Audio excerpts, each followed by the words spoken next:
INTRO, midnight, narrator, calm, deep voice in the shadows of the Middle Ages. As Europe emerged from centuries of war, disease, and religious domination, a new light began to flicker, a light that would grow to reshape the world forever.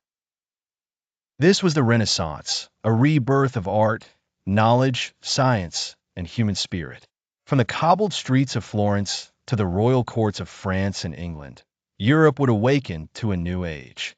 This is the story of how Renaissance Europe changed everything, forever.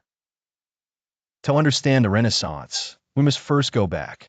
The centuries leading up to the 14th century were filled with hardship, plagues, famines, and the iron grip of feudalism. Europe was fractured, divided into kingdoms and duchies, constantly at war.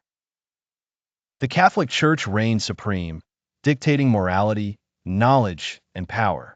But beneath the surface, change was brewing. The rediscovery of ancient Greek and Roman texts, often preserved by Islamic scholars in the Middle East and North Africa, began to circulate back into Europe.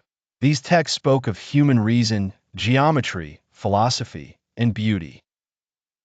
Meanwhile, Italian city-states like Florence, Venice, and Milan grew wealthy from trade with the East.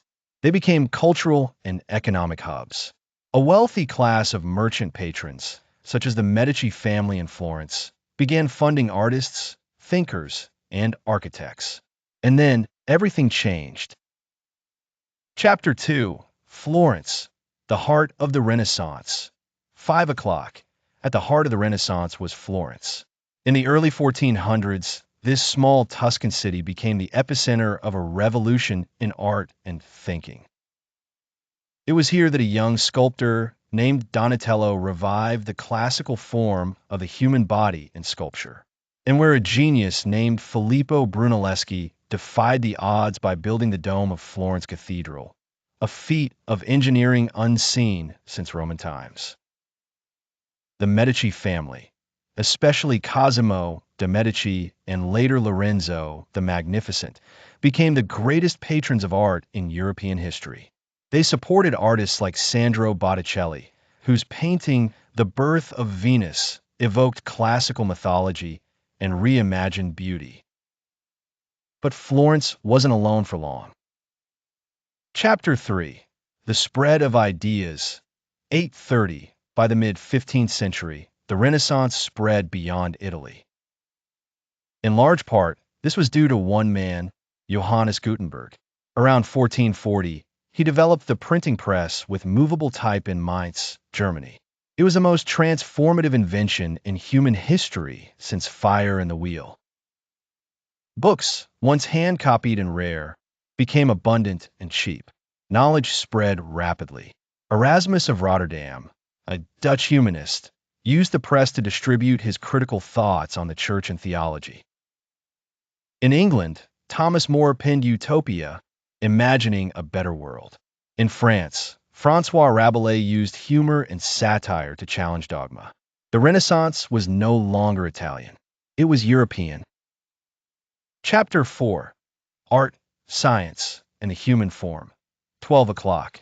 The Renaissance placed humanity at the center of the universe, literally and philosophically. Art transformed, no longer just religious. It now explored the beauty of the human body, nature, perspective, and daily life. Leonardo da Vinci, born in 1452, became the ultimate Renaissance man. He painted The Last Supper and Mona Lisa, but also filled notebooks with designs for helicopters, tanks, and anatomy studies. Chapter 6: Humanism and Education. 2230. At the core of the Renaissance was humanism, a philosophy that emphasized the value of human beings, individual dignity, and the study of the liberal arts. This led to the revival of subjects like grammar, rhetoric, poetry, history, and moral philosophy, inspired by classical antiquity. Education was reformed to nurture well-rounded individuals. Universities began to adopt more secular curricula.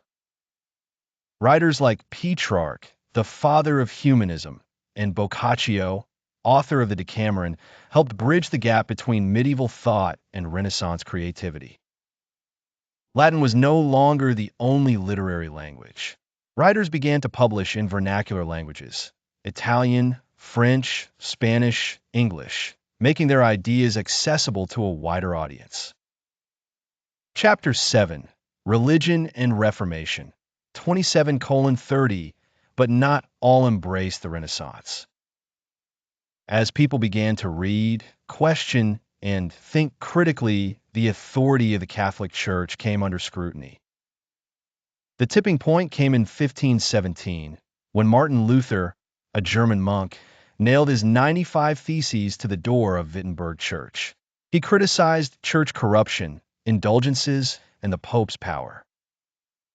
The Protestant Reformation was born, a religious revolution fueled by Renaissance ideas and the printing press. Soon, Europe was divided. Lutheranism spread in Germany, Calvinism in Switzerland, Anglicanism in England.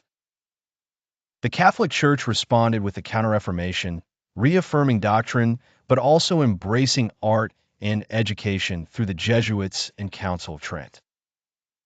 Religious wars raged for decades, but the Renaissance had already changed how faith was viewed, not just a doctrine, but a personal journey. Chapter 8: Politics and Power, 33:00. The Renaissance also transformed politics.